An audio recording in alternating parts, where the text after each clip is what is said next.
大家好，我係迪迪仔。今日我想同大家分享下我以前做電話投注嘅有趣經歷。嚟緊1月頭，馬會又有金多寶，如果一注獨得，彩金高達1億港幣。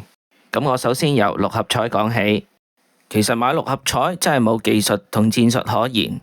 我嗰時聽電話，發覺好多客都中意買1、2、3、4、5、6。我諗如果有一日真係開呢個 number，我諗中獎嘅人真可能有1000幾百，到時一人都唔知分唔分到一皮嘢。另外，如果你六合彩專門買啲生日號碼，即係話你揀嘅 number 裏邊最大都只係去到31嘅話，你會發覺好多時中頭獎嗰個都好多人分，因為真係好多客都中意用呢個方法嚟揀六合彩 number。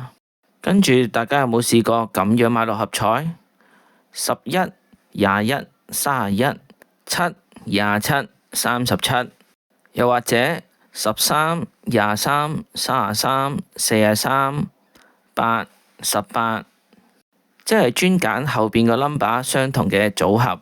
我發覺以前聽電話真係有唔少客人中意咁樣買，而喺一年裏邊間中都有1、2次真係咁開，唔通六合彩真係有路捉？之後又講下買馬，啲人成日問我哋有冇貼士，會唔會收到內幕？雖然平時我哋都聽唔少客臨開跑前買1萬幾千，雖然佢哋買得咁大，買嗰陣時好似好有信心，但係最後10個9個都係輸錢嘅。其中最經典係有一次買騎師王，嗰次個客打入嚟，見佢個戶口有5萬幾蚊，佢買騎師王買潘頓，當時潘頓都已經贏咗3場賽事，有成30分咁多，個賠率只係得1.1幾。個客當時想買晒戶口啲錢，但係由於規定我哋一次最多買5萬蚊，所以佢分咗2注嚟買，所以我當時先特別記得佢。買完咁大條飛，梗係留意下潘頓之後嘅走勢。佢之後嗰場都再攞咗啲分，佢嘅賠率去到1.0幾。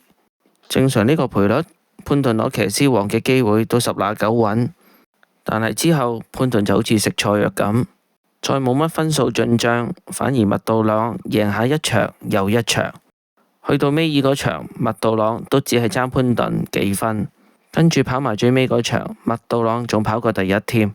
就係咁，麥道朗就完成咗呢個唔可能嘅反超，而嗰個客人用5萬幾蚊買潘頓騎師王嘅，就正式輸晒所有嘅錢啦。呢件事令我體會到，個客買得大都唔代表係堅料。不過我哋聽電話又發現另外一個有趣嘅現象，有時靠運可能都會贏到大錢。我哋發覺有部分馬迷無論買邊場都係買嗰幾個 number， 咁樣擺到明係想靠運啦。其中我見過最成功嘅例子係以下嘅組合，佢每一場都係買連贏2、4、6、8、10。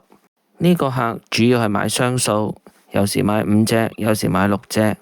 但喺我嘅印象當中，嗰一年有幾場超級大冷馬，頭2名都係雙數，而10蚊一注連贏派過9000幾，甚至過萬。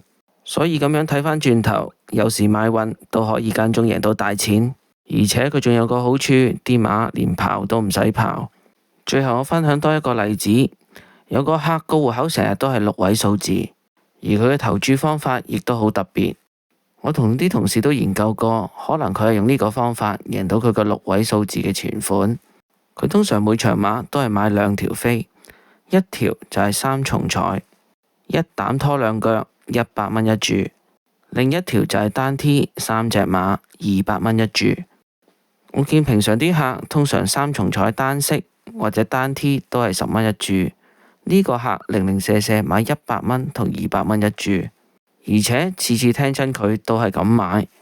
見佢個戶口成日有6位數字，我估計如果佢一日中一場，應該都有幾皮嘢執。至於佢買熱門定冷門，我就冇考究啦。反正嗰幾年聽佢電話，佢都係咁買，個戶口都仲係咁多錢。如果大家鍾意呢條片，俾個 like 我或者訂閱我頻道，撳埋個鐘仔，下次有其他分享就第一時間通知你。拜拜。